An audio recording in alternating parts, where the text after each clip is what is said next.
Hello guys. तो आप सभी को आपके अपने यूट्यूब चैनल S32.0 पर आप सभी का स्वागत है। तो चलिए आज हम आप लोगों के लिए लेकर के आए हैं बायोलॉजी का नोट्स वगैरह को। इसमें आप लोग अच्छे से स्टडी कीजिए, आने वाले एग्जाम में आपको बहुत ही ज़्यादा ये लाभदायक सिद्ध होने वाला है। तो चलिए देर न करते हुए अब हम शुरू करते हैं फ्रेंड्स। ये हमारा यहाँ पे है फ्रेंड्स बायोलॉजी। ठीक है, बायोलॉजी क्या होता है? बायोलॉजी का हम लोग फिर हिंदी में फ्रेंड कहते हैं जीव विज्ञान। इसको आप थोड़े अच्छे से समझिएगा क्या होता है। देखिए मेरे बायो, यहाँ पे बायो है, बायो का मतलब होता है जीव, बायो का मतलब होता है जीव। और लॉजी जो है, लॉजी का अर्थ होता है विज्ञान अर्थात जीवन। ठीक है जी। तो यहाँ पे बायो का अर्थात जीव हो गया और लॉजी का अर्थ हो गया जीवन। तो दोनों को मिला दिए तो क्या होगा, जीव और जीवन बना। अर्थात बायोलॉजी एक ऐसा विज्ञान होता है फ्रेंड्स, एक ऐसा विज्ञान होता है जिसमें जीवों के जीवन के बारे में अध्ययन किया जाता है। जीवों के जीवन के बारे में अध्ययन करना ही क्या कहलाता है फ्रेंड्स, बायोलॉजी कहलाता है। इस बात को आप अच्छे से ध्यान में रखिएगा। तो यहाँ पे लिखा है जीव विज्ञान में जीवन का अध्ययन किया जाता है। तो यहाँ पे फ्रेंड्स जो जीव विज्ञान है इसमें जीवन का अध्ययन करना ही बायोलॉजी कहलाता है। चलिए इसका पिता अगर आपसे पूछा जाता है कि जीव विज्ञान का पिता कौन है, तो जीव विज्ञान का पिता फ्रेंड्स अरस्तु है। इसको आप ध्यान में रख लीजिएगा इस बात को भी कि जीव विज्ञान का पिता है जो अरस्तु को कहा जाता है। उसके बाद नेक्स्ट हमारा है कि इस शब्द का प्रतिपादन लैमार्क और ट्रेविरेंस ने 1801 एडी में किया था। इस बात को याद रखिए। अगर आपसे ये पूछता है कि जीव विज्ञान शब्द का प्रतिपादन किसने किया था, तो लैमार्क या ट्रेविरेंस होगा। और पूछा गया इसका पिता किसे कहा जाता है, तो अरस्तु को कहा जाता है फ्रेंड्स। उसके बाद आपका नीचे एक ट्रिक लिखा हुआ है, इस बात को भी आप अच्छे से ध्यान में रखिएगा। यहाँ पे फ्रेंड्स ट्रिक ये है सुपर सिकंदर। ये अक्सर एग्जाम में आता रहता है, इसलिए ये आपके लिए लिखा गया है। ये देखिए फ्रेंड्स, सुकरात का शिष्य कौन था, मतलब सुकरात का जो शिष्य था, चेला था, वो कौन था, तो वो प्लूटो था। या ऐसे भी पूछता है घुमा के कि प्लूटो का गुरु कौन था, तो प्लूटो का गुरु कौन हो जाएगा फ्रेंड्स, सुकरात हो जाएगा।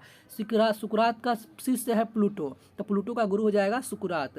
प्लूटो का शिष्य है अरस्तु, तो अरस्तु का गुरु हो जाएगा प्लूटो। अरस्तु का चेला है अर्थात शिष्य है सिकंदर, तो सिकंदर का गुरु हो जाएगा अरस्तु। तो इस टाइप से फ्रेंड्स इसको भी आप याद रख लीजिएगा अच्छे से। इस ट्रिक को आप अथी में लिख लीजिए कॉपी में। ए सी से हो गया आपका सुकुरात, पी से हो गया प्लूटो, ई आर से हो गया अरस्तु और सिकंदर से हो गया आपका सिकंदर। तो इस बात को भी फ्रेंड्स आप अच्छे से ध्यान में रख लीजिएगा। तो इसके बाद हमारा स्टडी के अनुसार जीव विज्ञान को 2 भागों में बांटा गया है। पहला है जैसे कि बायोलॉजी। तो बायोलॉजी में पहला भाग व पहले वाले भाग को हम लोग कहते हैं जूलॉजी। इसे हम लोग जंतु विज्ञान के नाम से भी जानते हैं, हिंदी में इसको जंतु विज्ञान कहा जाता है। दूसरा हमारा है बोटनी, जिसको हम लोग वनस्पति विज्ञान के नाम से जानते हैं। अब देखिए फ्रेंड्स यहाँ पे जूलॉजी है। जू का मतलब होता है जंतु और लॉजी का अर्थ होता है विज्ञान, मतलब कि वैसा विज्ञान जिसके अंतर्गत जंतुओं का अध्ययन किया जाता है उसे हम लोग जंतु विज्ञान के नाम से जानते हैं। अब ये जो जंतु विज्ञान होते हैं इसके अंतर्गत 2 तरह के प्राणी आते हैं, 2 तरह के जीव आते हैं। एक होता है एनाइमा कैटेगरी का, एक होता है इनाइमा कैटेगरी का।